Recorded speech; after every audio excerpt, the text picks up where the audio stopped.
This reflection cuts straight into one of today's most painful truths. We live in an age where love has become a competition, not a connection. Where people chase ideals built by social media instead of cherishing the real person beside them. Many women are taught to never settle, while men are told to be strong or be nothing. But between these two extremes, we've lost the tenderness that once made love beautiful. Relationships crumble not because people stop loving, but because ego replaces empathy. When women expect perfection and men lose the courage to love, both sides suffer.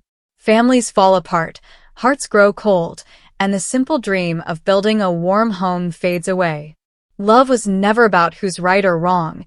It was about holding hands when life gets hard. Maybe it's time we stop fighting for dominance and start fighting for each other again. Why are the rich so hesitant to marry? Because they've seen through the illusion that love and marriage always walk side by side. These people didn't get rich by being naive. They understand the cost of every decision, especially the cost of love. In a world where loyalty is fading and contracts mean more than emotions, the rich have learned to protect themselves before they lose everything. Think about it. A rich man can easily spend some money to keep someone by his side for a while, but once he signs that marriage paper, every penny he earns is no longer his alone. The system demands half of his success, half of his life's work. To him, that's not romance, that's a risk. And he knows exactly how high that risk runs. This is why, after experiencing freedom and control over their lives, many wealthy people choose never to marry again. It's not that they despise love, it's that they fear how fragile it becomes under the weight of legal and financial pressure. Marriage was once sacred, a promise between two souls. But now it's a business arrangement, written in laws and signed with fear. The one who has money is always the one who bleeds more in the end. And when love turns into calculation, when trust turns into terms and conditions, the warmth between two people disappears without a trace. The world has changed, and so has human nature. Some people no longer marry for love, but for what they can take after love dies. The rich know this too well. They've seen fake affection wrapped in sweet words, and gold diggers disguised as lovers. That's why many of them have stopped believing in marriage altogether. And yet, not all is lost. When a rich man truly loves a woman poorer than him, he doesn't care about her background or her money, he just cares about the feeling. For him, that bond is real. Whether they sign a paper or not doesn't change the connection between their hearts. He's willing to live together, raise children, and build a quiet life without needing society's stamp of approval.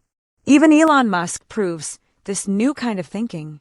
For him, children and companionship don't need the cage of marriage. It's about choice, freedom, and mutual respect. The rich are building families in their own way, outside the boundaries of law and tradition. And look at modern China, even the government is slowly catching up. In big cities like Shenzhen, Chengdu, and Shanghai, the message is clear. As long as you love each other, as long as it's consensual and kind, you don't need a marriage certificate to build a family. Society itself is evolving beyond the old model. Still, love isn't dead. For those who meet their true partner, the kind who understands, supports, and stays through thick and thin, marriage can still be beautiful. But for most people, especially the rich, maybe marriage has lost its meaning. Because love can exist without paper, but paper alone can never create love. The richer people become, the more they fear marriage.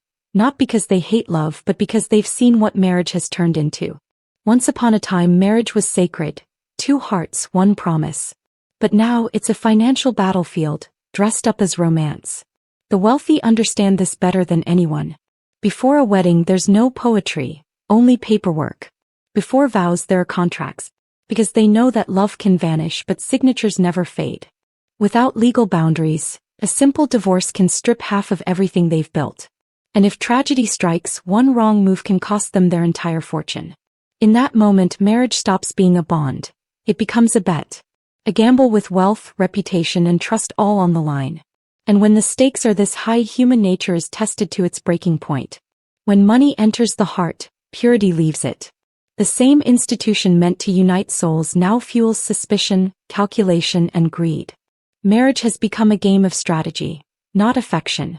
And too often those who play it well are not lovers but opportunists. So when a rich man chooses a woman below his status, It's not for vanity. It's for emotion. But he knows that paper doesn't define love. If she's truly by his side, she'll stay without needing proof stamped by a government seal. They'll live, they'll love, they'll raise children. Not because they have to, but because they want to. We see this everywhere now. Li Zikai and Liang Luosher. No certificate, yet 3 children and deep companionship. Zhang Yimou and Qin Ting. 10 years of devotion before the law ever recognized them. Love built on choice, not chains. So what is that paper really worth? Ordinary people call it security, but what it often hides is fear. Fear that the other person might walk away. And when love depends on laws to stay alive, it's already dying. That's why governments step in, offering objective rules for something inherently subjective. The law can divide property, but it can't measure loyalty. It can calculate loss, but not heartbreak. It gives you compensation, not connection. Now flip the story. Imagine a wealthy woman with a poorer man. Suddenly the world changes. She gives everything yet becomes the one betrayed. People wonder how kindness turns into pain, but the truth is brutally simple. If she dies, he inherits it all.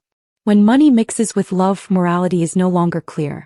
These are not stories about romance, they're lessons about human nature. Marriage, in its modern form, often doesn't protect love. It provokes greed. It tempts people to cross lines they never thought they would. So the rich stay cautious. They've seen too much. The lawsuits, the betrayals, the sudden changes of heart when money is involved. They know that the closest person to them is often the one who can hurt them the most.